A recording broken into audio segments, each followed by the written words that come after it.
Viktor Frankl and Ben Whittaker on the art of meaningful living. Dear Amelia Emberhart, there is a quiet question that follows people more faithfully than happiness or success. What is life waiting from me now? Viktor Frankl spent his life answering that question under the most inhuman conditions imaginable, and his answer remains unsettlingly simple. Meaning is not something we invent to feel better, meaning is something we respond to. As you might expect from these opening paragraphs, this will not be a light discussion. Please bear with me today. It is once again important. In man's search for meaning, Frankl argues that suffering is unavoidable, but despair is not. Suffering ceases to be suffering the moment it finds meaning. When pain becomes sacrifice, responsibility, or service, it transforms from a weight into a direction. Life does not promise comfort, but it always offers a task. What makes Frankl's insight so radical is not optimism, but responsibility. Even when external freedom vanishes, inner freedom remains. You may not decide what happens to you, but you always decide how you carry yourself through it. According to logotherapy, this freedom to choose one's attitude is the final line of human dignity. People did not perish in the camps only from hunger or cold. Many died when they lost hope, when meaning dissolved, and immediate pleasure replaced purpose. Frankl observed how existential emptiness drives people toward distraction, addiction, or blind devotion to substitutes that promise relief but deliver erosion. Meaning, Frankl teaches, is discovered through three paths. 1. Work, by creating or contributing something valuable. 2. Love, by turning fully toward another human being. 3. Suffering, by meeting unavoidable pain with courage and dignity. All three paths share one requirement: self-transcendence. The more you devote yourself to a cause or a person beyond yourself, the more human you become.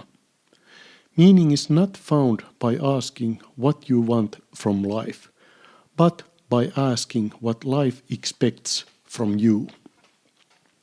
This philosophy may sound abstract until it appears somewhere unexpected, such as in the gentle comedy The Intern.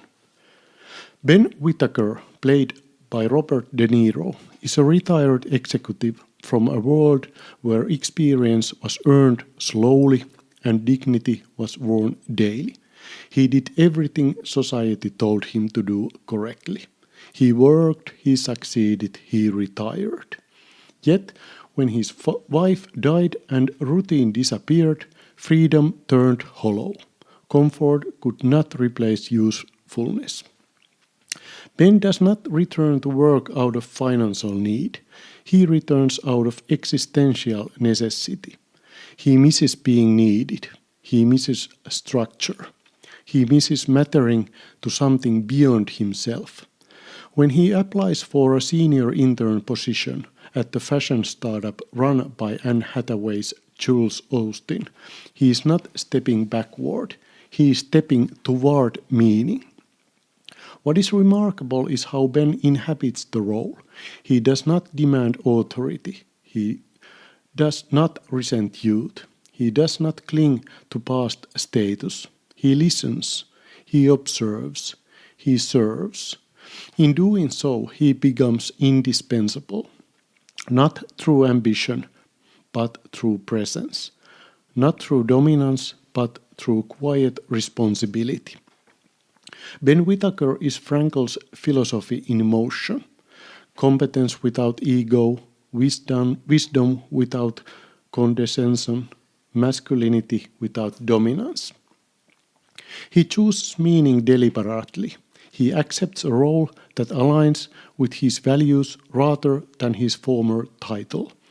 He embodies the gap between what he is and what he should be, and that gap becomes his purpose.